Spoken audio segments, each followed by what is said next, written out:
You want to know about the Florida Keys incident?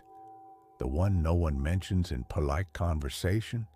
The story buried beneath headlines, sealed behind closed doors, dismissed with vague reports of boating accidents and diving mishaps? Yeah, that one. I was there. I saw what really happened. And after tonight, after I tell you this, I'm gone, leaving these islands, leaving the sea, because it's still out there, hunting, waiting. They call them cocaine sharks now, like it's some joke, like it's something you laugh about in a bar over a rum runner and fried conch. But let me tell you, there's nothing funny about what I saw. The name doesn't explain what man's greed dragged out of the deep. Doesn't tell you what happens when pure, uncut madness enters a bloodstream not built to understand anything but blood. This is the true story of Apex, the White Death, the monster we created. It began, as all real horrors do, with desperation. July 15th, 1984, a moonless night, warm and still, no wind, the sea like black glass, a smuggler boat called Tony Montana, because of course it was, ripped across the straits at 60 knots. Her decks were lashed down with $20 million worth of Colombian powder packed in watertight bales. The crew were veterans, men who'd run this route 100 times. Their name was Los Tiburones, the Sharks. You want irony? There it is. But this time, the Coast Guard was ready.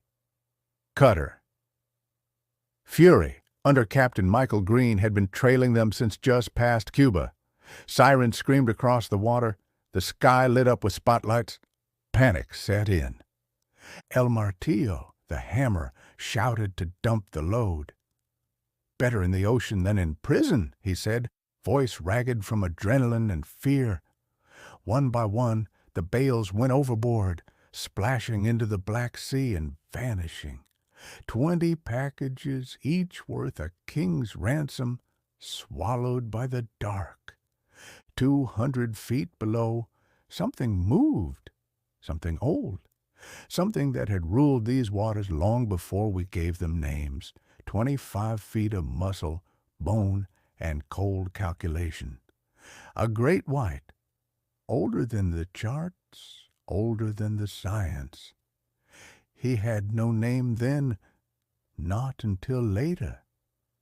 He rose without urgency, massive and silent.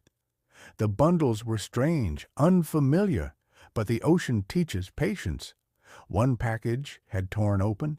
White powder spilled out, drifting like snow through the water column. He opened his jaws, sampled the air of this new offering.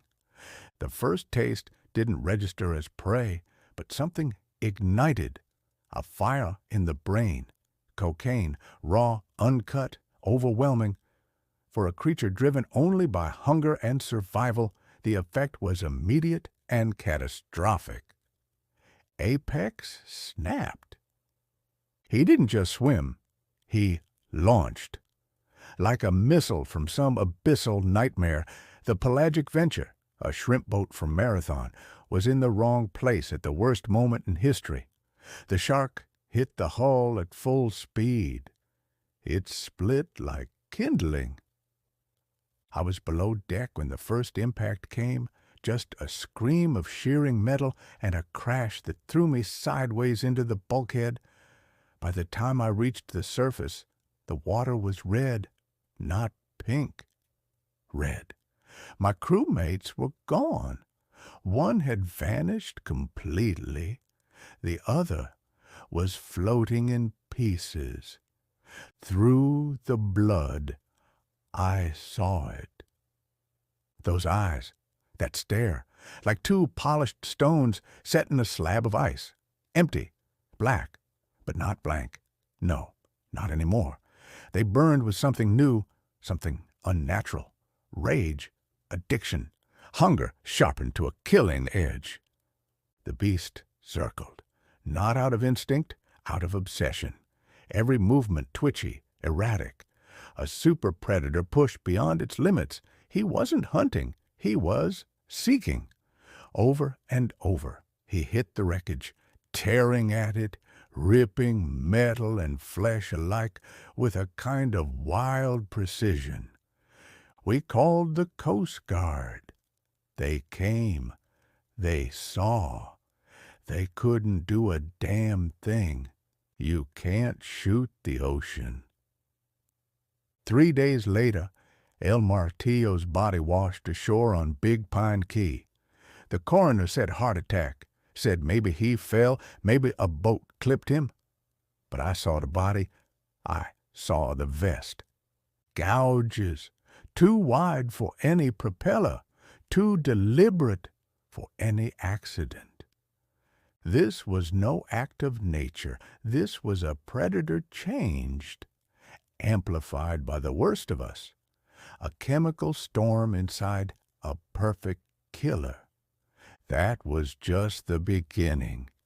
And if you're smart, you'll stay out of the water, because Apex, he remembers the taste.